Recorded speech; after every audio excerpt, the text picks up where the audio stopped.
hooray, hooray, hip, hip. Hey, hooray, hooray, hip, hip. Hey, hooray, hooray, hip, hip. Hey, hooray, hooray, hip, hip.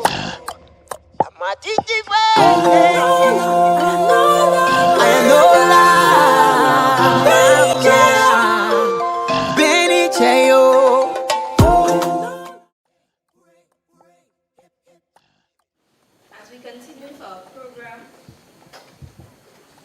we welcome to our podium Honorable Dr. Kennedy Anthony, parliamentarian for VFort South, and author of At the Rainbow's Edge. The Honorable Dr. Kennedy Anthony, in his welcoming remarks, will share some of his thoughts at today's book launch. He is a former St. Lucian Prime Minister, the 6th-time VFort South District Representative, the nation's second longest serving head of government, and VFort South's longest serving district representative.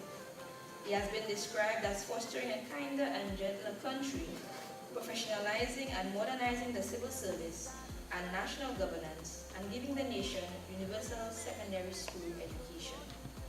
Ladies and gentlemen, let us welcome the Honorable Dr. Kennedy Anthony.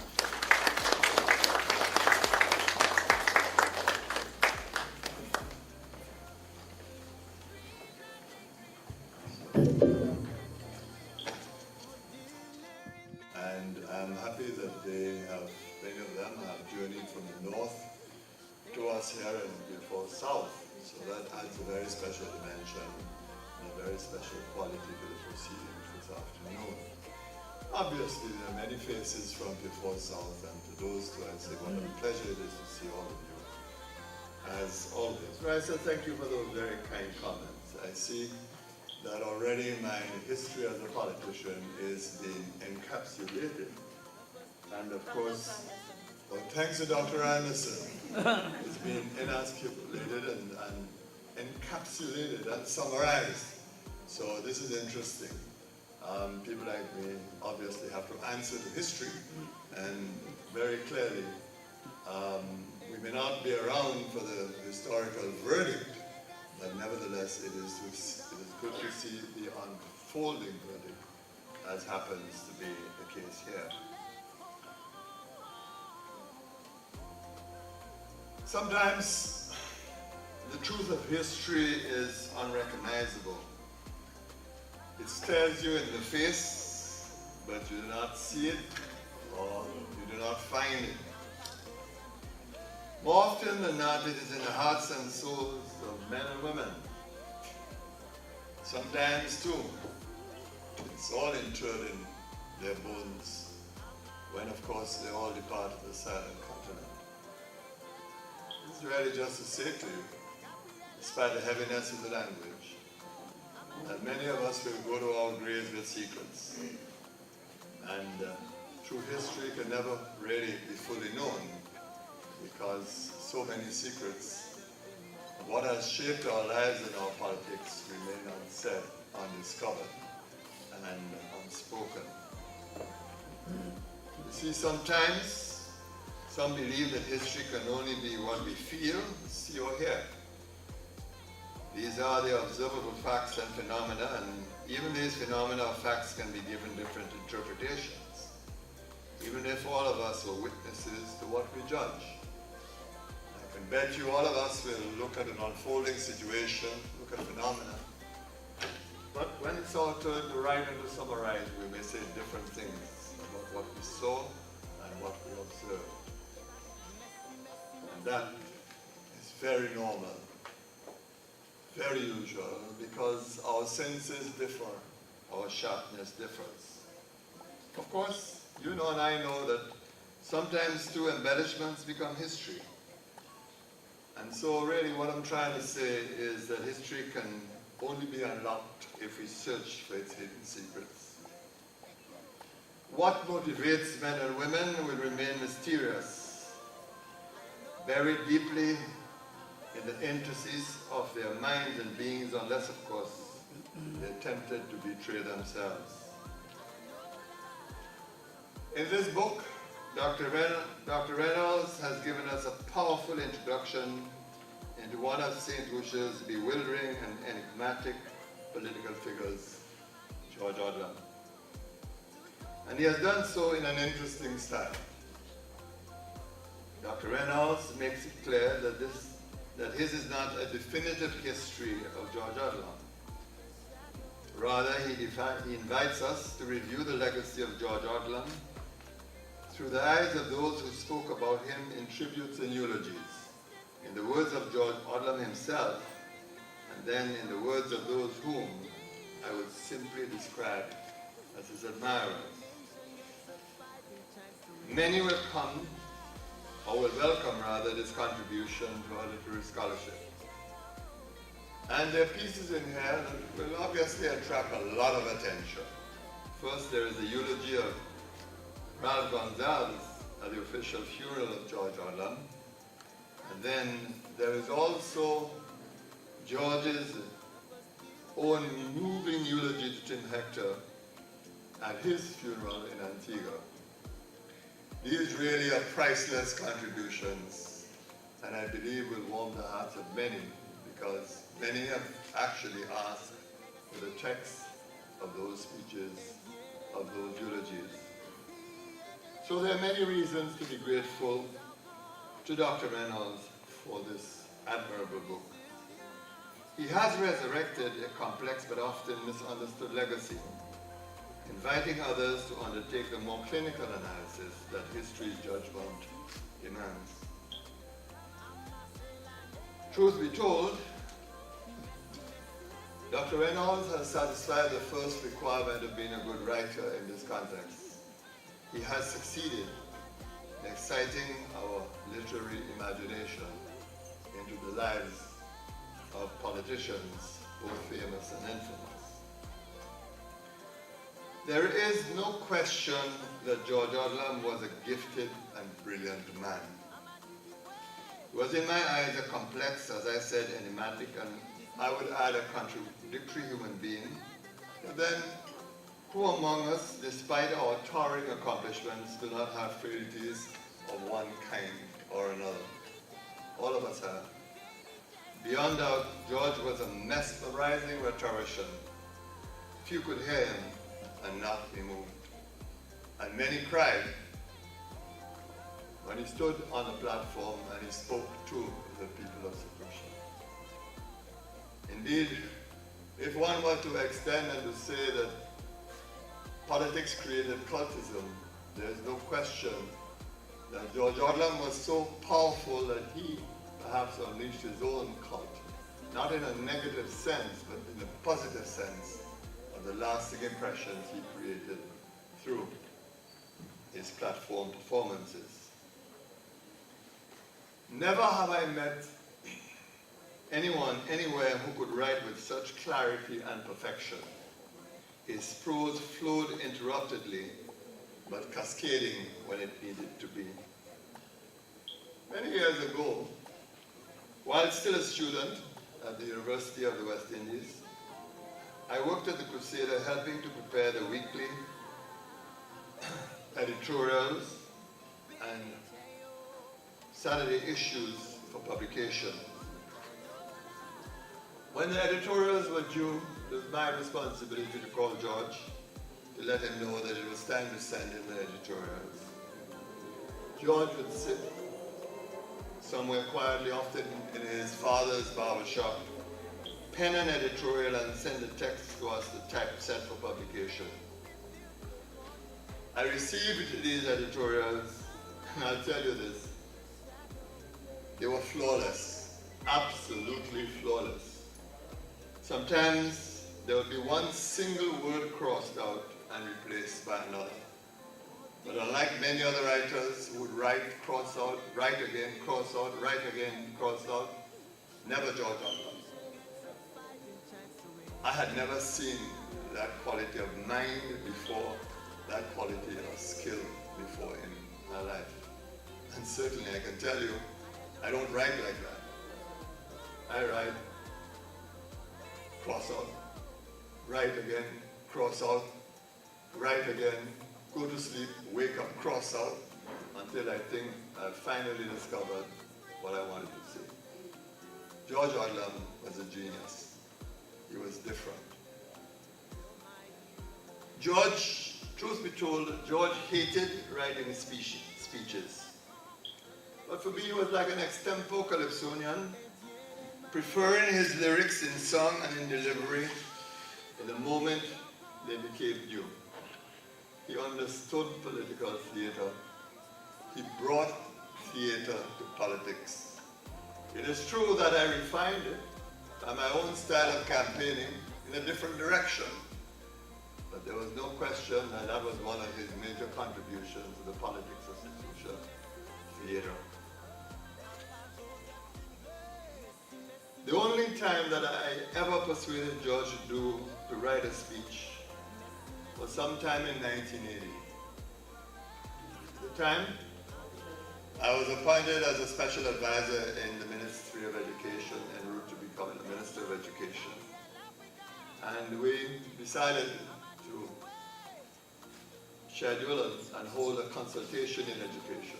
It became rather famous. It was one of the very first attempts by a governing party to engage the public in public policy formulation. George resisted writing a speech. Constantly said to me he didn't have to do that. He could just go and say what he has to say. And in any event, he was busy. So I had to persuade him. I told him that he had to write not just for himself, but for history. Because it should be a speech that would endure in time. In any event, the consultation was a working consultation, and we needed his words almost immediately so that those who were charged with refining the final outcomes and product would have the speech in writing to make reference. That was the only time I have ever persuaded George Odlum to write a speech. Of course, there were other written speeches, like for example, his speeches at the United Nations. But that was a different story. And it is the business of diplomacy that some speeches are required. But often, as you know, George would simply climb the stage, get to the podium, and deliver. It did not mean that George did not prepare. He did. And he prepared mentally and intellectually, marshaled his ideas. And sometimes when you would be with him throughout the day, he would simply go somewhere quietly and sit, and then work in his mind the trajectory of his speech. It's a rare skill, and it is also one I learned myself, but sometimes I did get into trouble, as George himself did get into trouble on some occasions. I know that there are many in this room who will remember George's rhetoric. And what is politics without rhetoric? No one could caricature an opponent as devastatingly as George Odlum did. Believe you me, he had that capacity to destroy you through pen and paper. And he did. He did destroy many an opponent, but sometimes he did so hardly with malice, but with fun and in pleasure. How many of you, I'm sure, sitting here will remember Cocky and Stocky? I'm sure you miss the Crusader to this day. No longer has Cocky and Stocky, although there have been some who have tried to emulate George and reproduce Cocky and Stocky, but hardly as effective. And then in Cocky and Stocky, you saw the ultimate theater of which I spoke. But you must never think or believe that those gifts, particularly of rhetoric, belong to George alone. I look back into the politics of the years gone by, and it's an occasion when this book excited my own imagination and awakened my memory, our memories for that matter. And then I said to myself, but you know, there were giants in our midst, but we didn't recognize them or acknowledge them as such. Take Sir John Compton. He too was masterful in idioms and allegory. And in some ways, in John Compton, George Odlum met his match. Who could forget Compton's caricature of George Odlum captured by Dr. Reynolds? I think it is at page 27. When Dr. Reynolds wrote, for all practical purposes, it seemed that George Odlum was the one running the show, prompting Compton to sarcastically characterize Louisie as, quote, babysitter, and Odlum as a, quote, sawdust Caesar in the clothes of Idi Amin, unquote. That was John Compton. And for those who do not know, it was perfect in the context of the times. Perfect. It was sharp, it was devastating. But then if you're like me, you listen to the music of the language and you listen to the power of the politician, then you become kinder, gentler, and more generous. And so as I go through these pages and come to occasions like this, when Dr. Reynolds reminds us of what was said before, I have a knowing smile. And I think of how often I too have suffered through the language that I have used from time to time. Some of you will remember John Compton's colorful phrases. His description of Castries as plywood city that endured for years and still is a description to Castries after that near rag that night when the UWP held its post-election meeting. And of course there are other choice phrases, his reference to Batten Popot, for example, speaking of an unholy alliance. And so, in their own way, they were giants. And both understood the political folklore of this country. You see, we have a way when we speak of folklore, we always think it in a very, very narrow way, but every human endeavor has its own folklore. And so it is too in politics, because these are terms and messages that resonate. They're full of color, they're full of energy, they're full of passion. And when the dust settles, the anger fades, then you could look at that, listen, and then smile and laugh.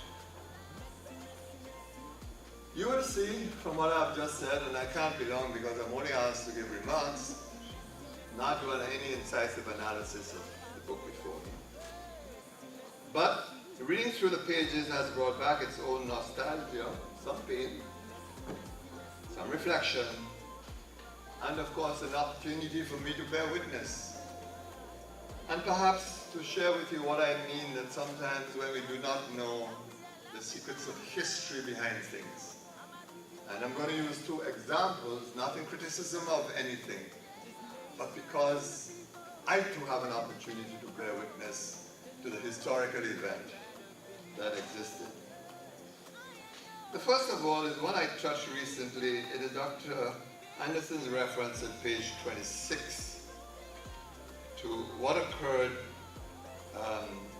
with this so-called agreement. And Dr. Anderson writes, nonetheless, realizing that as party leader George Odlum's militancy and combative rhetoric might have driven voters away, which is true, the party had nominated the ex-Judge Alan Louisie as party leader, with the understanding that if the party was to win the 1979 elections after 6 months in office, he would relinquish the post of Prime Minister in exchange for the governorship, thus making way for George Odlum to fulfill his destiny as Prime Minister.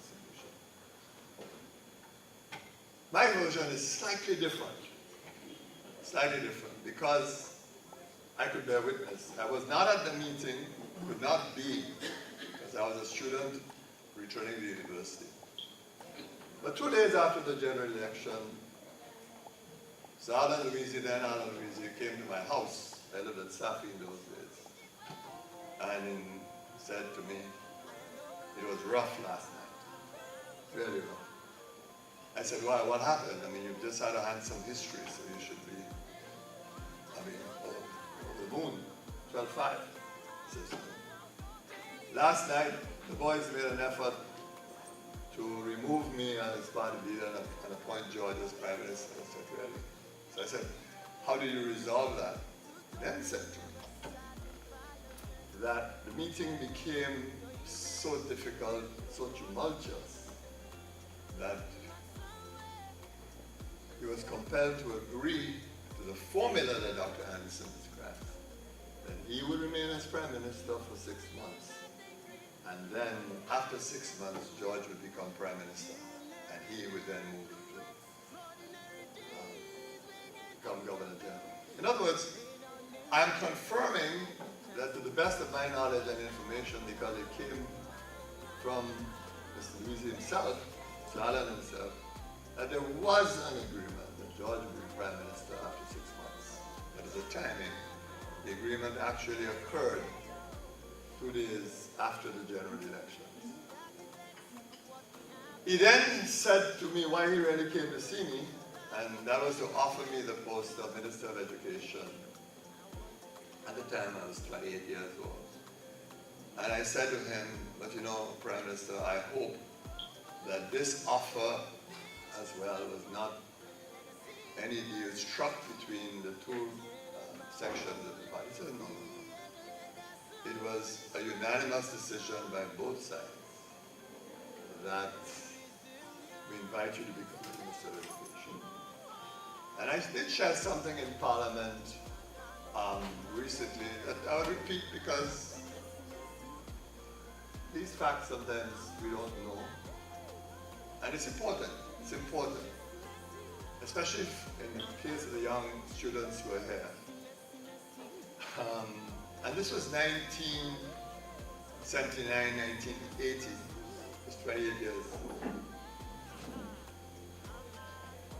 I could not have been made a senator to be a minister, as I said, because the Constitution required to be a senator that you had to be 30 years old, and I was 28. A couple of days later, after checking the Constitution, I looked at the Prime Minister and said, look, I can't take up your offer, I'm going to return to the university.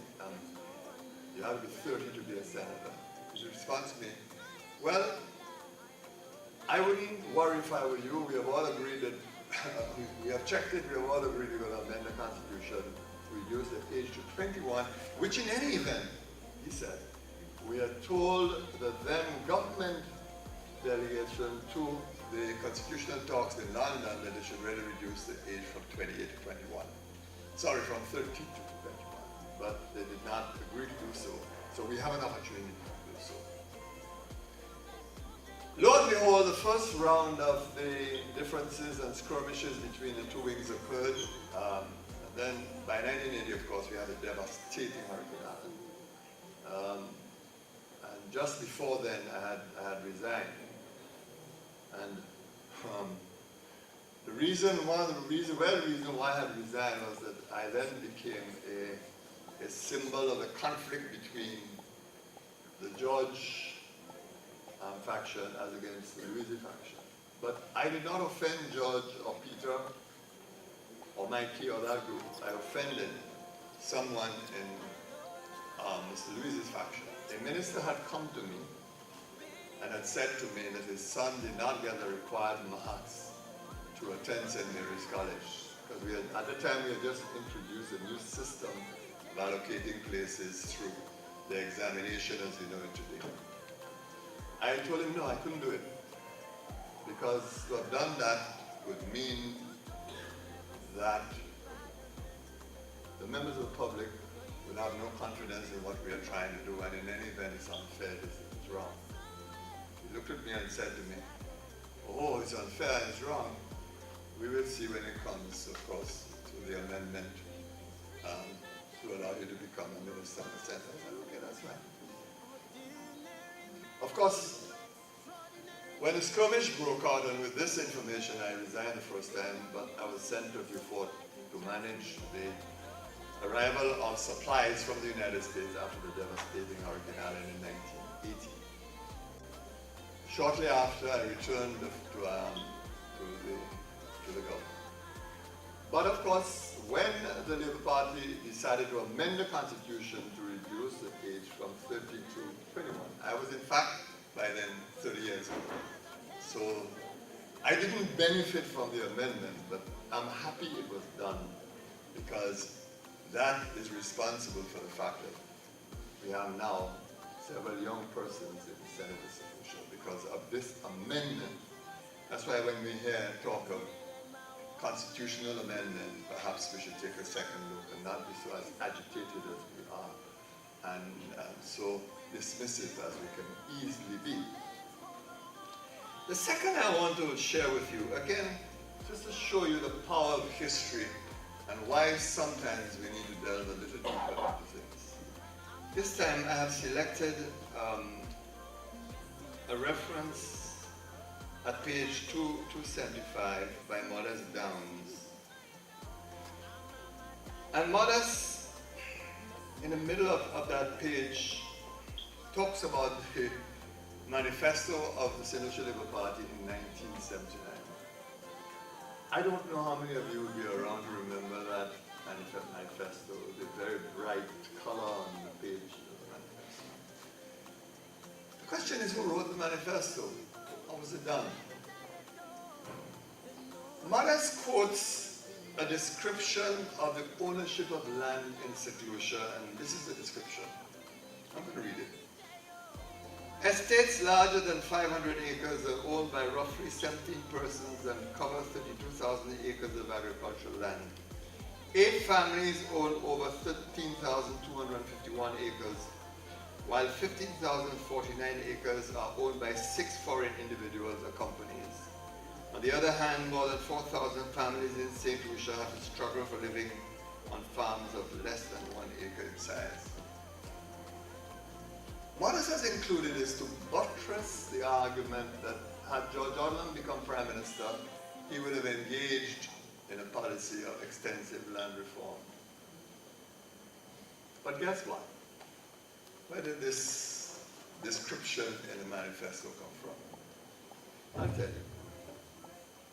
It came from a paper which I did as a student in Mona, in Jamaica.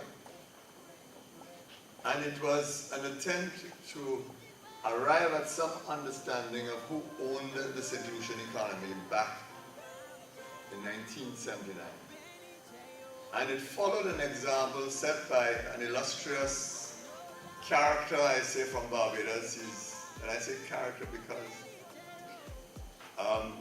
he would have no other description from me from that. An absolutely brilliant man who lived in St. Lucia for several years, but unfortunately died very young, Stanley Reed. He had done a similar work for Jamaica. So he inspired me and I followed his example. How then this got in the manifesto? Well, surprise. The St. Lucia Labour Party manifesto in 1979 was largely written by me. However, I'm not responsible for the sections that describe the various candidates. That was left to George. And all the descriptions that you see of the various candidates from Josie to Mason, all of them were done by George. And I focused on the policy outputs. In that manifesto, and I'm sure Modest will tell you, you will see the first public commitment to the building or rebuilding of Victoria Hospital and providing the people of St. Lucia with a new hospital. Without blowing my trumpet, I inserted that. And that is why for me, when OKEU was constructed, I was overjoyed because it was fulfillment of a public commitment that we had made way back in 1970.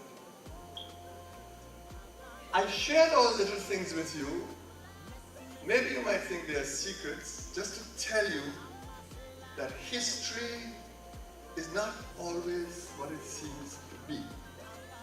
Facts unfold, they are observable. Of course, they can be recorded and they can be reproduced, but these are just facts. What sometimes matter are the minds of men and what lies behind what exists, what is alive, what is real. That is why it is understandable when I say to you, for me, go in search of history. And Dr. Reynolds here has set the stage for you. And as a hint, there is so much more to explore. For example, understandably, Dr. Reynolds did not dwell on the strange, uneven, and bitter relation, and sometimes bitter relationship between the SLP and George Orwell. Neither have I seen anyone attempted to explain why George and I took different routes. Amazingly, no one has approached me and has asked me what is the history of that relationship, why it happened the way it did, and why on his deathbed we had this union of minds and of spirits and the closing chapter of his life. Then too, there has been no analysis except passing reference to George's ministerial tenure and his accomplishments as a parliamentary representative. Those two important components of his life, of his tenure as a politician, remain unexplored. And it is worth exploring because, understandably, we have focused on dramatic speeches and dramatic statements, but there are things that endure. Not many persons will know, for example, that the model which exists for the importation of rice and flour really belongs to George Orwell. And I know Mr. Duboulet was a former minister, had to administer it. And of course, he too lived with allowing that policy to prevail. But it was George Orwell. And the question really is, what was the promise of his tenure as a minister, and how did that promise unfold? Likewise, what was he like as a parliamentary representative? How will he be remembered, or is he remembered as a parliamentary representative? These are things perhaps in time we can explore. All of that being said, this is really a tremendous accomplishment. And I like the approach taken by Dr. Reynolds. I like the approach. He has given an introduction, set the context, selected what for him aptly explains and describes the man. Then he takes us on a journey through the eyes of those who render tributes, who eulogize them, and then of course, words from George Orwell himself. In other words, it was not an overbearing effort. It was controlled. It was structured. And Dr. Reynolds has displayed versatility and style. His prose is smooth, elegant, even disposing, but also sympathetic and respectful. It is true that he admires his subject. That much is very clear. But it is also true that he does not do so in excess or engage in excess. This is a wonderful contribution. I applaud him. But you know what? Down in the South, we also applaud him.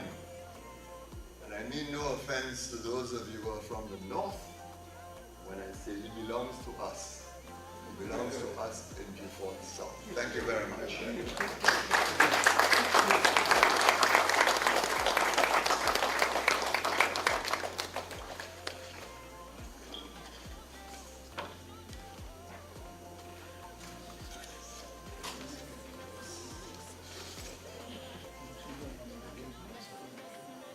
we have another round of applause, ladies and gentlemen?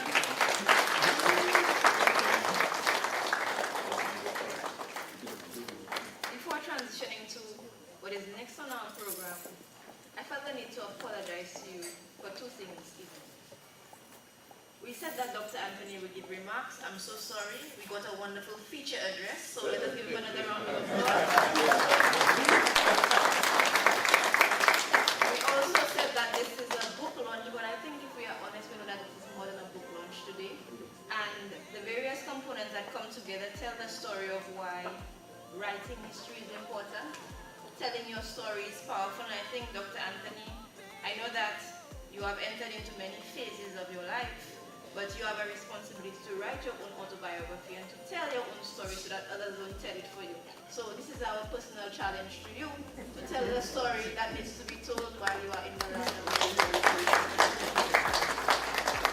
So we are doubly blessed today to have history be told, to be analyzed with us, and to also have among us young writers who will continue the legacy, because we believe in continuity. Hooray, hooray, hip, hip. Hooray, hooray, hip, hip. Hooray, hooray, hip, hip.